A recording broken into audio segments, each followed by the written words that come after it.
Wabarakatuh. Sampai berjumpa kembali bersama channel yang selalu ditunggu kawan-kawan semua, channel podcast asik yang selalu memberikan edukasi, informasi, dan inspirasi kepada kita semua, khususnya generasi muda.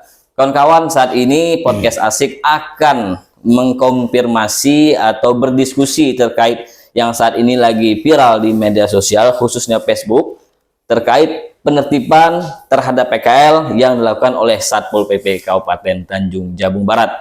Oleh karena itu kawan-kawan, kami langsung ke kantor Satpol PP ingin mencari informasi kenapa Pol PP yang dibangun opini oleh masyarakat terkesan tebang pilih dan lain sebagainya. Untuk itu, mari nanti kita sama-sama simak diskusi kami bersama Kabid Penegakan Perda dan Perkada, Bapak Firdaus SE, yang saat ini beliau adalah pelaksana harian tugas Kasat Satpol PP, di mana mohon izin Bapak Kasat saat ini lagi melakukan pendidikan penyidik di Megabendung.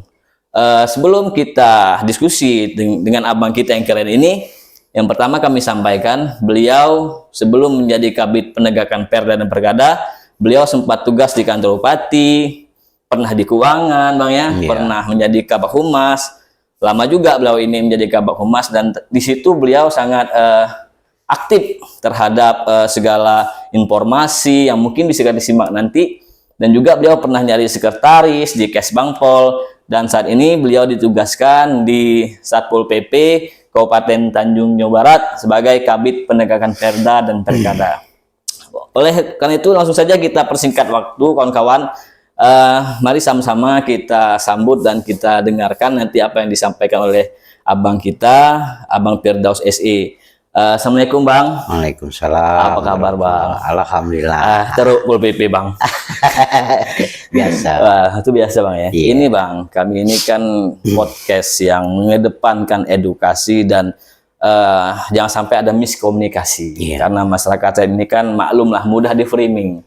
Ada yang ke arah sana, wah ngeri-ngeri lah di media sosial ya. Iya. Bang, kami ini mau bertanya terkait kenapa Satpol PP ini ketol untuk melakukan penertiban di Kota Kuala Tungkal. Maksudnya penertiban apa nih? Penertiban kemarin PKL. Yang PKL ya, Iya. PKL. Oke. Sebenarnya itu bagian dari fungsi kita sebagai penegak perda. Jadi ketertiban umum itu memang salah satu perda yang kita garap, yaitu Perda nomor 10 tahun 2018. Itu salah satunya. Sebenarnya item-item ketertiban umum itu banyak.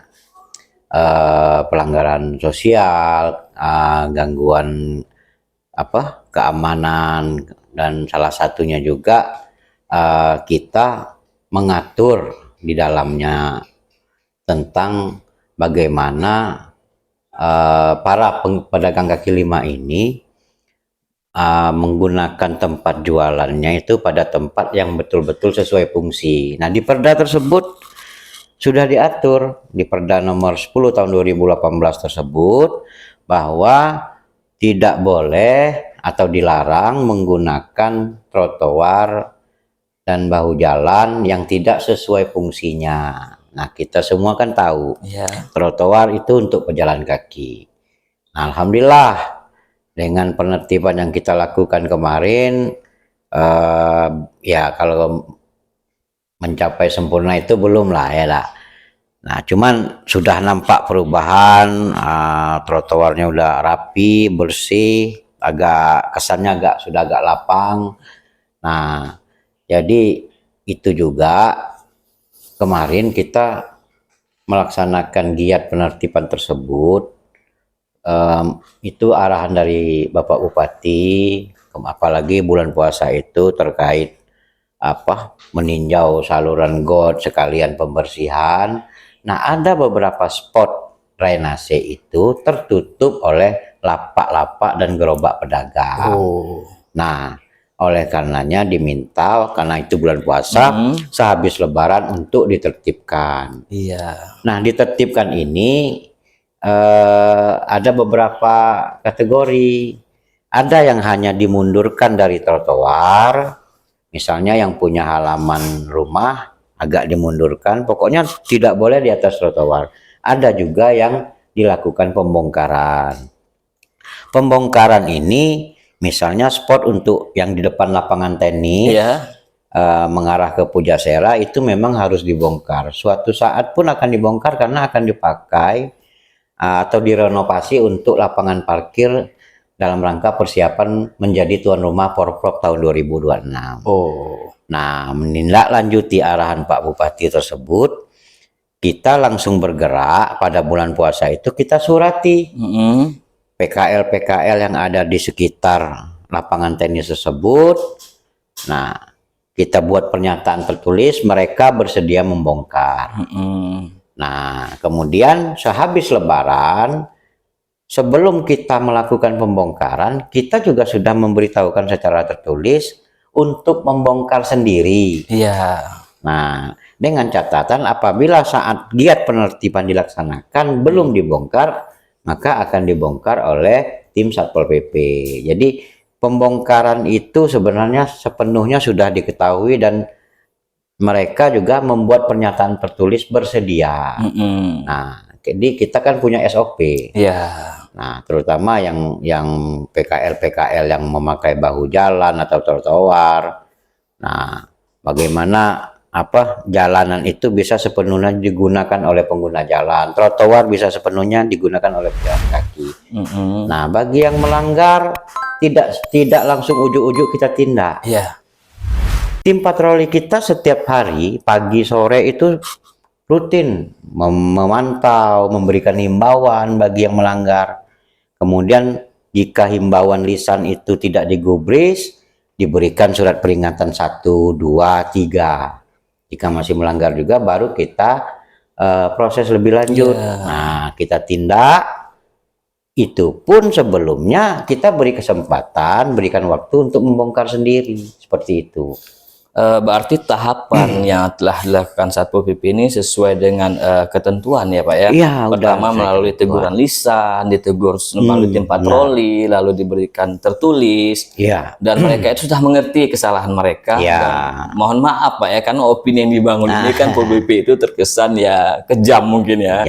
Dan itu yang pertanyaan masyarakat itu kan kenapa yang di lapangan tenis tadi tidak di trotoar, kawan-kawan, bahwasanya itu memang sudah ada permasalahan yakni tadi Pak ya Pak. Jadi gerobak-gerobak mereka, lapak-lapak mereka itu menutup pintu masuk saluran drainase. Kemudian kalau kata orang kita di sini tempiasnya itu sampai ke lapangan tenis. Nah, itu merusak fasilitas. Dampaknya merusak lebih luas. Nah, satu lagi di situ juga tidak ada izin berjualan resmi dari pemerintah karena itu aset Pemda. Aset Pemda, iya juga ya, aset Pemda ya. Memang hak Pemda untuk mengambil dan mungkin PKL itu sudah pasrah ya. Karena memang bukan hak mereka itu milik orang ramai lah pada umumnya ya. Terus yang masyarakat ini Bang, mereka itu kan sering di media sosial itu menggiring opini bahwasanya Pol PP ini terkesan tebang pilih gitu Bang. Ada beberapa tempat seperti di SMA 1, di Simpang Pahlawan, dan ada satu lagi Bang sebelum itu pasar warung kopi.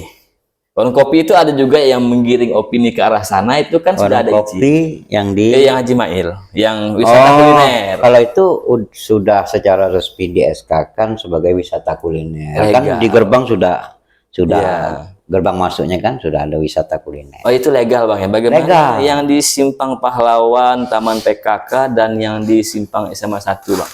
Nah, itu sebenarnya tempat-tempat yang tidak resmi untuk berjualan. Cuman di sini kapasitas kita memang mereka kan berkaitan dengan dinas terkait. Nah, dalam hal ini dinas Koperasi Perindustrian dan Perdagangan. Nah, mereka ada yang mengaku sudah dapat izin, ada yang mengaku sudah bayar retribusi segala macam. Nah, itu kita sebenarnya bukan ranah kita seperti yang memberikan izin atau apa seperti itu. Cuman kita hanya menertibkan. Sepanjang kalau bagi Satpol PP sepanjang dia tidak di bahu jalan atau memakai trotoar, ya silahkan saja. Kalau memang ada izin ya lebih bagus. Nah, tapi setelah kita konfirmasi dengan Dinas Perindak juga hanya ada beberapa tempat yang mereka berikan izin. Itu pun untuk sementara waktu sambil pemerintah duduk bersama mencarikan solusi tempat berjualannya. Misalkan kemarin info dari Perindak itu khusus pedagang makanan nanti akan dicoba di alun-alun kota Kuala Tungkal. Nah, mungkin ya kita belum dapat info sifatnya permanen atau sementara. Tapi yang jelas mereka akan dikumpulkan di satu tempat. Sementara ya alun-alun Kuala Tungkal. Kemudian pedagang buah berkemungkinan akan bisa dipindahkan lokasinya, direlokasi ke terminal kota. Seperti tempat yang lama gitu kan, atau di Jalan Melati itu. Ya, nah kalau itu saya pikir sifatnya sementara. Nah, artinya giat penertiban Satpol PP ini sebenarnya juga kemarin kan lihat kita turunnya tidak sendiri. Sama kawan-kawan dari Dinas Perindak, sama kawan-kawan dari Dinas Perhubungan yang kira-kira mereka gara-gara berjualan di atas trotoar, parkirnya juga sembarang. Nah, Dinas Perhubungan yang tertibkan. Kemudian camat terlibat, lurah terkait juga terlibat. Jadi sebenarnya ini sudah dalam bentuk tim terpadu. Nah, maka ke depan ini, maka saya kurang setuju kalau ada istilah tebang pilih. Tebang pilih itu sebenarnya tidak tepat. Karena kita baru 2 hari dan baru beberapa lokasi. Giat ini belum selesai. Pak ya. Nah, kita punya tim terpadu nanti akan dipimpin oleh Pak Staf Ahli Pemerintahan dan Pak Asisten 1. Nah, tim ini terdiri dari Dinas Koprindak, Dinas LH, Perhubungan dan Satpol PP, melibatkan camat setempat dan lurah-lurah. Nah, tim ini akan terus secara rutin akan termasuk lewat bantuan tim patroli kita memonitor perkembangan ini setiap hari. Kalau masih ada pelanggaran, tetap berdasarkan sesuai SOP kita akan tindak seperti itu. Jadi nanti tim DU ini juga akan menyiapkan rencana relokasi pedagang-pedagang ini. Nah, seperti itu. Ini Bang, terkait dengan yang PKL yang di depan SMA 1 itu kan mereka tidak menggunakan trotoar dan bahu jalan. Dan masyarakat menganggap karena itu adalah aset Pemda juga. Dan yang juga di depan GOR juga kemarin ada yang ngomong bahwasanya kenapa tidak ditertibkan, apakah menunggu konfirmasi yang dilakukan oleh Satpol PP, apa Koperindak, apa tim yang telah dibentuk oleh Bapak Bupati tadi. Terkait yang di depan SMA 1, sebenarnya kan itu bukan lingkungan SMA 1 ya. Karena di luar. Di luar pagar. Sebenarnya itu aset Pemda juga. Cuman kalau yang saya baca di medsos itu ada yang menyebutnya taman, itu kurang tepat kan gitu. Sebenarnya kan karena di situ ada papan reklame atau tiang billboard untuk pengumuman pemerintah, maka kemarin memang agak mengganggu, agak menutupi. Itu sudah kita rapikan. Cuman terkait boleh atau tidaknya berjualan di situ, kita sudah konfirmasi. Jadi di grup tim DU itu kita saling berbagi informasi. Nah, ini yang di seputar SMA 1 ini seperti apa. Nah, tadi hari ini kita udah konfirmasi ke Perindak, kita tidak mengizinkan. Nah, konfirmasi di pihak sekolah, informasi awal, pihak sekolah mungkin karena merasa itu bukan lingkungan sekolah, cuman seputaran lingkungan sekolah, mereka tidak berani mengizinkan dan juga tidak melarang. Nah, akhirnya nanti inilah besok ini rencana dipimpin Asisten 1, Staf Ahli Pemerintahan bersama Koperindak, Dishub dan kita Satpol PP, kita akan tindak lanjuti. Seperti apa nanti keputusannya, yang jelas akan dilakukan penertiban dulu. Nanti baru kita akan rapat secepatnya setelah penertiban itu apakah dibolehkan atau tidak. Seperti itu. Itu yang di pasar pariwisata, yang pasar ikan itu Bang juga menjadi sorotan publik, dianggap itu pembiaran kata mereka. Bagaimana itu Bang? Hmm, kalau pembiaran ya belum tepat lah ya, karena itu memang udah lama. Ya. Ya. Apa ya? eh yang memiliki lapak di situ kan rumahnya, Iya, rumah pribadinya iya. di situ. Dulu kan sebelum dibangun pasar yang di Harapan, mereka kan sudah ada di situ sejak lama.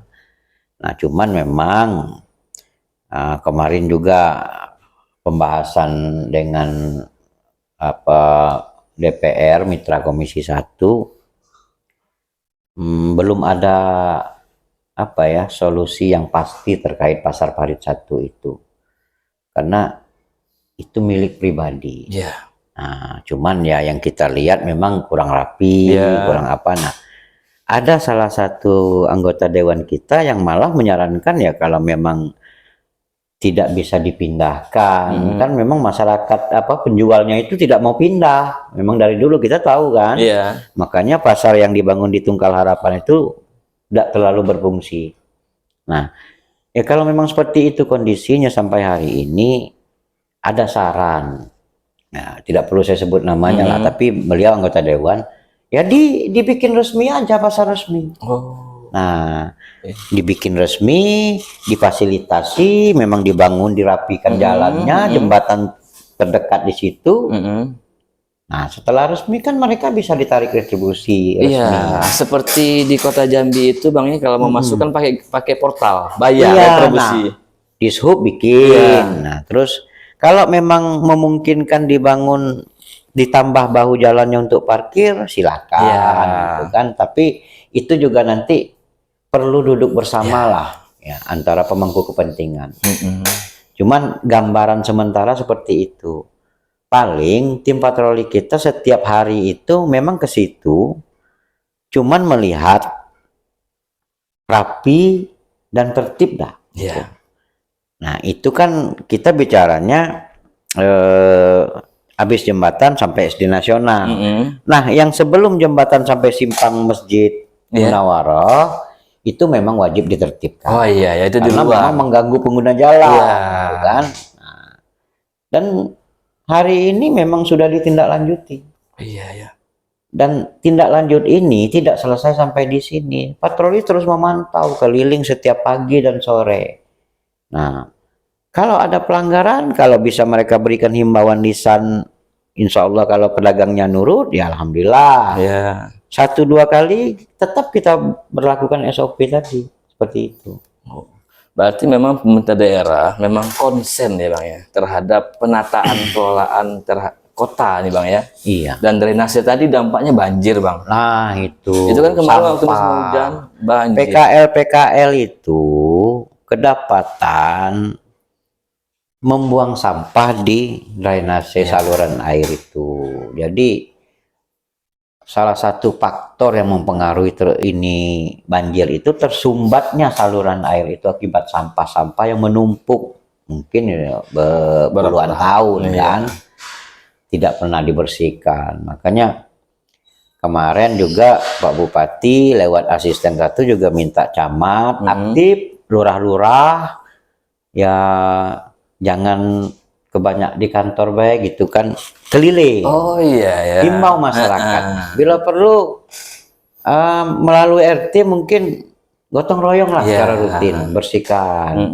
Kalau kurang alat kan sudah ada dinas yang menyiapkan itu semua. Artinya supaya itu tidak banjir lagi gitu kan. Nah, seperti itu. Dan perawatan dan kontrol terhadap drainase itu mudah ketika ada PKL tadi. Iya. Nah, maka kita himbau juga PKL itu walaupun mereka sudah rapi, tidak di atas trotoar lagi. Yang kedua ya jangan membuang sampah sembarangan terutama di saluran air itu. Iya. Seperti itu. Terkait dengan PKL yang ditertibkan oleh Satpol PP tadi kawan-kawan, sudah kita simak sama-sama bahwasannya tujuan pemerintah daerah menertibkan PKL itu demi kebaikan bersama, Bang. Iya. Demi kepentingan kita bersama atas fasilitas umum dan drainase dampaknya banjir dan pemakan bahu jalan sempit. Ya apalagi Terlebih kita mau apa, Event persiapan besar. tuan rumah, event besar, event Iya. provinsi, Terusan kumuh. masyarakat kabupaten kota seprovinsi Jambi akan mengunjungi tempat Iya. kita. Dari sekarang lah kita mulai menata Oh, pelan-pelan. Iya ya. Malu kita kan kalau dia lihat Kota kita. ini ya kota Kuala Tumpah, seperti itu kan. Nah, Karena wajah kabupaten ini tergambar dari ibu kota. ibu kabupaten. kotanya, benar. Ya, benar juga apa yang dikatakan oleh Pak Kabid Penegak Perda tadi, tujuannya demi kebaikan kita bersama dan demi wajah Kabupaten Tanjung Jabung Barat. Dan izin lagi Bang, ini masih banyak pertanyaan sebelum kita ke ranah yang lebih mendalam terkait dengan selain PKL, kan ini Pol PP ini adalah penegak perda dan perkada. Iya, benar. Yang saat ini selain PKL ini apa penertiban atau penegakan perda apa yang sering bermanfaat lah untuk masyarakat? Wah, banyak. Banyak ya. 2024 jumlah perda yang kita garap itu ada 5. 5 ya. Perda Trantibum, perda bangunan, perda perizinan tertentu, perda larangan prostitusi dan asusila, kemudian perda bongkar muat. Ya. 5. Nah, kita bikin program, perencanaan programnya ya menyesuaikan dengan anggaran yang tersedia. Lalu kita mulai memilah perda mana aja yang kita garap. Alhamdulillah program-program kita itu secara laporan kegiatan terrealisasi 100%. Ya, itu juga kita tidak menampik bahwa belum semua tergarap. Artinya masih banyak juga yang belum ditertibkan segala macam kan. Artinya kita secara kegiatan terlaksana. Nah, alhamdulillah tahun ini kita garapnya nambah 4 perda lagi. Oh iya. Jadi 2025 perda yang kita tangani itu ada 9. Selain 5 tadi ada tambahan 4 perda tata ruang, perda pajak dan retribusi daerah, kemudian ada perda retribusi tenaga kerja asing. Kemudian satu lagi itu perda pengelolaan sampah, dan ini khusus perda pengelolaan sampah ini kita masih menunggu informasi dari Dinas LH yang katanya undang-undang pengelolaan sampah ini lagi direvisi. Nah, setelah undang-undang itu rampung direvisi, akan dibuat aturan turunannya. Nah, cuman di sini juga nanti kebetulan kita juga akan merevisi perda Trantibum ini. Nanti juga kita bisa tambahkan diktum mengenai pengelolaan sampah dan larangan membuang sampah ini termasuk sanksi administrasinya. Seperti itu. Dan masyarakat saat ini Bang pernah berdiskusi kepada saya, mereka aplus terhadap Satpol PP terkait dengan laporan aduan. Dimana ketika melapor cepat gitu kan, ODGJ, anak pang, anak lem dan prostitusi maupun BO ini kan sering juga kadang itu tidak disiarkan, namun Pol PP selalu mengejar ya. Beberapa kali pernah saya melihat memang luar biasa lah terkait dengan prostitusi, dan KP-KP yang kemarin di pasar Ampera. Ya itu kan diangkut semua kemarin kan. Alhamdulillah sudah tutup. Sudah tutup semua ya. Luar biasa. Kalaupun buka mereka hanya sebatas warung kopi. Dan ini Bang ada juga tadi kawan yang apa ya mempermasalahkan tentang perizinan usaha. Oh iya. Ya, ada beberapa usaha yang memang saat ini kan usaha lagi melemah. Namun ketika Pol PP tidak hadir terkait dengan perizinan usaha apa yang terdata dan telah membuat izin itu, ada yang mengatakan terkait dengan yang jalan saat ini kan tentang kelapa Bang. Kelapa jambu, usaha itu ya, penampung itu. Kelapa ya. Apakah itu ada retribusi juga Bang untuk menambah PAD? Iya. Nah, makanya terkait perizinan, baik perizinan bangunan, perizinan gudang atau perizinan tempat usaha, itu kan kita sebenarnya sudah koordinasi terlebih dahulu dengan dinas perizinan dan dinas terkait yang mengeluarkan rekomendasinya. Jadi salah satunya target kita ke depan, itulah sasaran kita. Jadi pelaku-pelaku usaha kalau belum memiliki izin, segera izin tempat usaha. Nah setelah itu kalau memang sudah punya izin, apakah ada retribusinya, nanti akan kita konsultasikan dengan Badan Pendapatan Daerah. Nah itu bagian dari pengawasan kita juga terhadap perda retribusi pajak dan retribusi daerah. Tanggapan anggota DPRD ada nggak seperti apa ketika melakukan kegiatan sapu pipi yang streaming ya di media sosial itu? Iya. Tanggapan mereka itu bagaimana tuh? Kalau anggota DPRD kita sebenarnya mereka sangat support, Wah, iya. sangat mendukung. Terlebih kan begitu terasa perubahan ketika kita tertibkan trotoar. Nah, cuman posisi mereka juga kan menampung aspirasi masyarakat. Ya, karena kan mereka melapor gitu, Pak. Kita kan tahu masyarakat ini informasinya setengah. Dia cuman taunya ngadu ya. Ada yang bagus, ada informasinya sifatnya buruk gitu kan. Itu tadi ada yang bilang masih tebang pilih. Nah, kita udah klarifikasi itu. Jadi pada intinya wakil-wakil kita di DPR tersebut sangat mendukung bagaimana penegakan perda ini memang harus disupport habis. Gitu. Saya terima kasih juga lah dengan kawan-kawan di DPR, ya, termasuk masalah sampah. Malah saya sebenarnya terkait pengelolaan sampah ini kita sendiri. Informasi dari Dinas LH itu karena perda yang ada ini masih menunggu revisi undang-undang. Nah, jadi kita belum tergarap sepenuhnya. Nah, malah saya dapat perda itu dari anggota dewan. Kiriman dari anggota dewan. Ya, alhamdulillah, artinya mereka mensupport, kan salah satu bentuk dukungannya kan.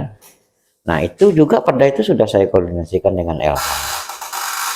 Terkait penyelenggaraan ketertiban umum, penegakan perda tadi, Bang, adakah kendala-kendala? Kalau kendala pasti. Iya. Jadi di bidang penegakan perda ini kita ada 3 kegiatan: sosialisasi, pengawasan, dan penanganan. Nah, kita lewat tim patroli kan terus himbauan, sosialisasi. Terus pada event-event tertentu kita memang mengadakan kegiatan sosialisasi khusus. Ya, waktu 2024 kita sasaran kita itu pekerja seks komersial yang ada di Betara, sekaligus pemilik tempat yang waktu itu terduga menjadi tempat eksekusi prostitusi dan perbuatan asusila tersebut. Nah, itu kita sudah lakukan sosialisasi.